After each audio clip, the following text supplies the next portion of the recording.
Paul McCartney has led the tributes today to the wild and lovely guy Ginger Baker after the legendary Cream drummer died this morning aged 80.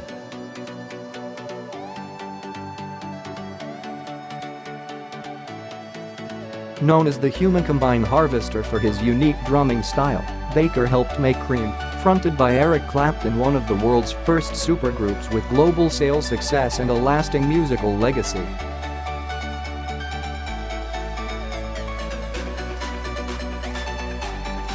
His family had announced on September 25 that the London-born drummer, widely recognized as one of the most influential of all time, was critically ill in hospital, adding that he was holding his own.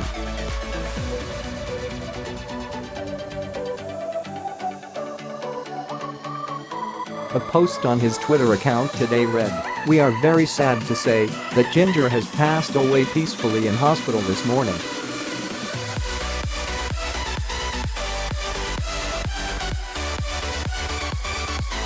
Thank you to everyone for your kind words over the past weeks." Baker wielded his blues power and jazz technique to help break open popular music and become one of the world's most admired and feared musicians, also drumming for Blind Faith, Hawkwind, and Fela Kuti.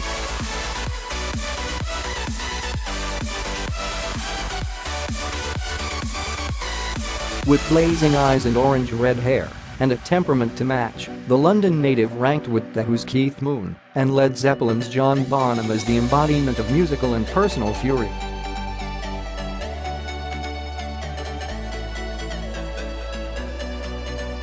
Using twin bass drums, Baker fashioned a pounding, polyrhythmic style uncommonly swift and heavy that inspired and intimidated countless musicians and also pioneered 20-minute drum solos.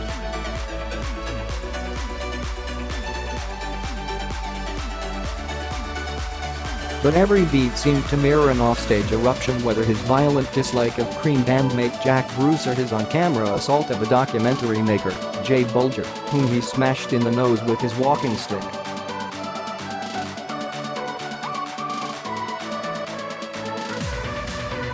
Bulger would call the film, released in 2012, "Beware of Mr. Baker."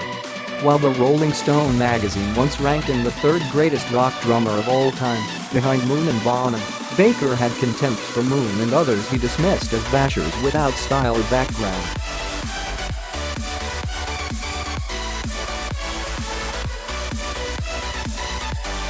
Baker and his many admirers saw him as a rounded, sophisticated musician and arranger, composer and student of the craft, absorbing sounds from around the world.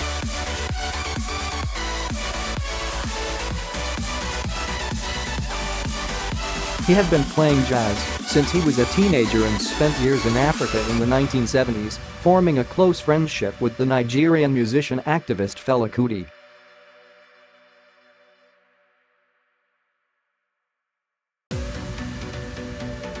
He was so unique and had such a distinctive personality, Stuart Copeland of The Police told WWW.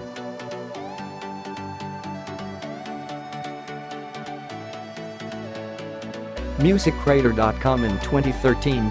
Nobody else followed in his footsteps. Everybody tried to be John Bonham and copy his licks, but it's rare that you hear anybody doing the Ginger Baker thing.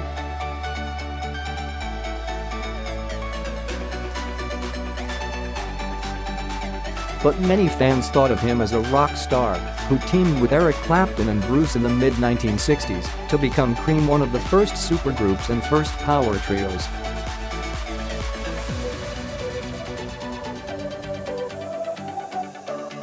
All three were known individually in the London blues scene, and together they helped make rock history by elevating instrumental prowess above the songs themselves, even as they had hits with Sunshine of Your Love, I Feel Free and White Room.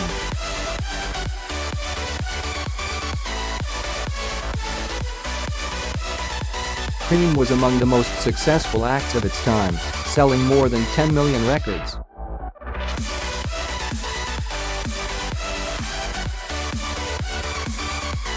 But by 1968, Baker and Bruce had worn each other out, and even Clapton had tired of their deafening, marathon gems, including the Baker Showcase Toad, one of rock's first extended drum solos.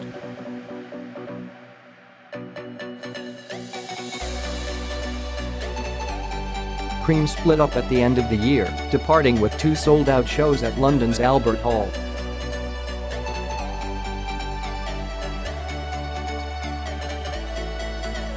When told by Bulger that he was a founding father of heavy metal, Baker snarled that the genre should have been aborted.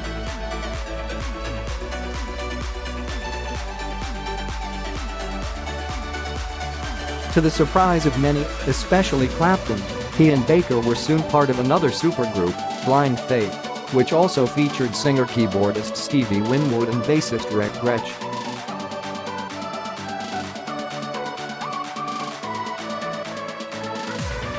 As Clapton would recall, he and Winwood had been playing informally when Baker turned up. Baker would allege that Clapton invited him.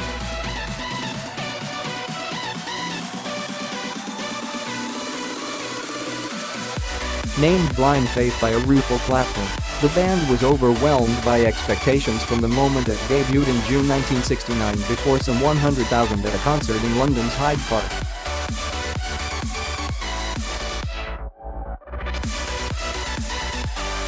It split up after completing just one, self-titled album, as notable for its cover photo of a topless young girl as for its music.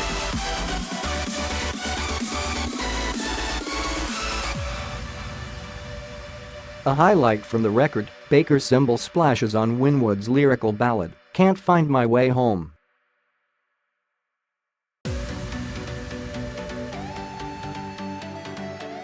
From the 1970s on, Baker was ever more unpredictable. He moved to Nigeria, took up polo, drove a Land Rover across the Sahara, lived on a ranch in South Africa, divorced his first wife and married 3 more times.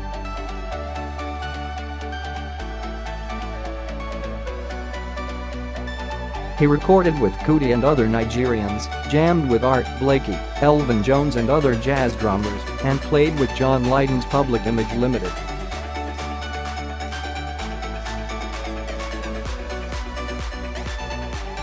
He founded Ginger Baker's Air Force, which cost a fortune and imploded after 2 albums.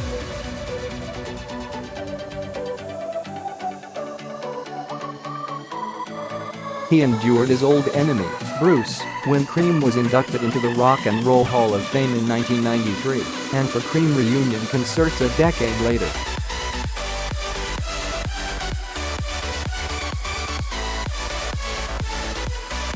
Bruce died in 2014. Baker has suffered several health issues in recent years. God is punishing me for my past wickedness by keeping me alive and in as much pain as he can, he told Rolling Stone in 2009 when he was diagnosed with the onset of emphysema.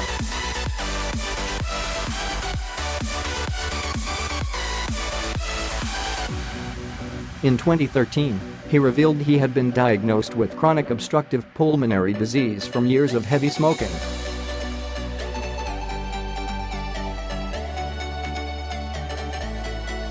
Three years later, it was reported that he was recovering following open heart surgery and had also suffered a bad fall.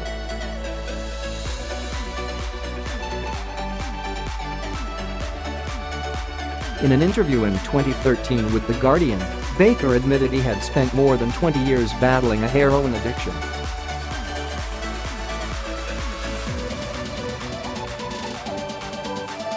He said he started taking heroin in London in the late 1950s and early 1960s while performing as a drummer in jazz clubs.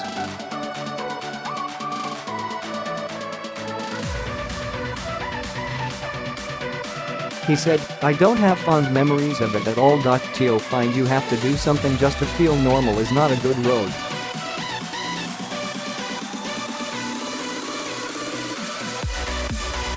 I got involved in 1960 when people were getting more than they were using on prescription and selling it.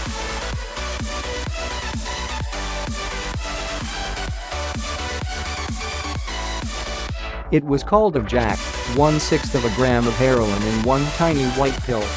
Baker said he tried to kick heroin some 29 times until he was finally successful after moving to Italy in 1981.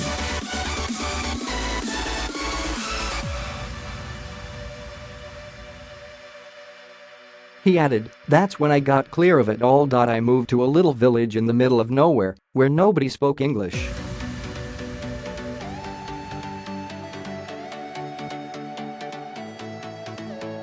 I got into olive farming. It was very rewarding, very hard work, but very good therapy.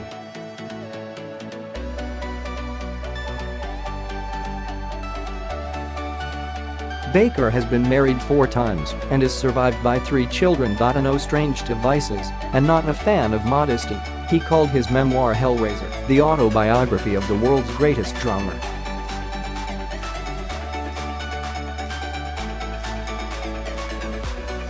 John Bonham once made a statement that there were only 2 drummers in British rock, *N***roll, himself and Ginger Baker. Baker wrote in his book,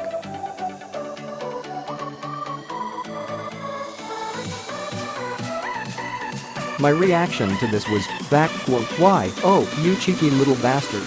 Born in 1939, Peter Edward Baker was the son of a bricklayer killed during World War II when Ginger was just 4.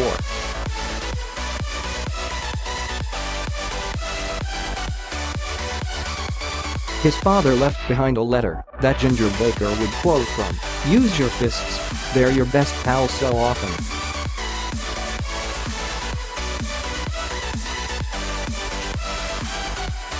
Baker was a drummer from early on, even rapping out rhythms on his school desk as he mimicked the big band music he loved and didn't let the occasional caning from a teacher deter him.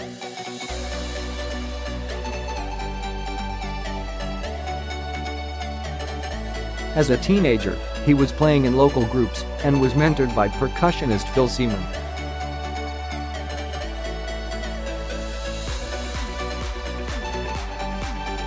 At this party, there was a little band and all the kids chanted at me, "Play the drums," Baker told The Independent in 2009.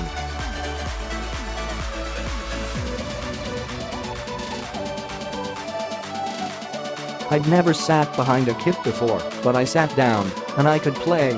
One of the musicians turned around and said,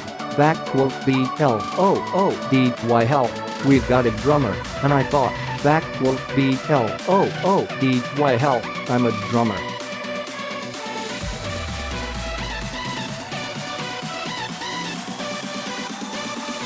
Baker came of age just as London was learning the blues, with such future superstars as Clapton, Mick Jagger and Jimmy Page among the pioneers.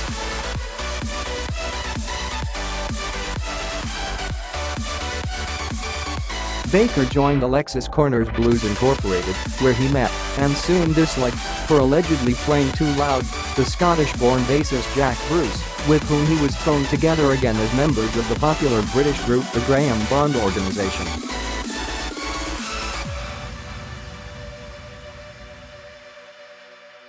Clapton, meanwhile, was London's hottest guitarist, thanks to his work with the Yardbirds and John Mayall's Blues Breakers. His extraordinary speed and agility inspiring Clapton is God graffiti.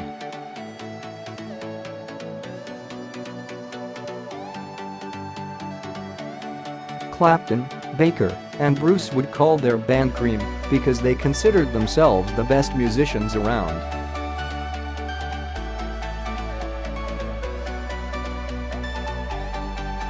"Oh, for God's sake, I've never played rock," Baker told the blog Jazzwax in 2013. Cream was 2 jazz players and a blues guitarist playing improvised music.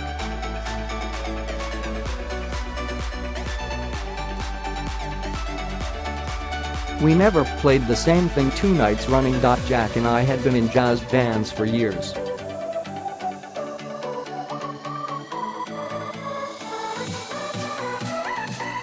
All that stuff I did on the drums in Cream didn't come from drugs either. It was from me.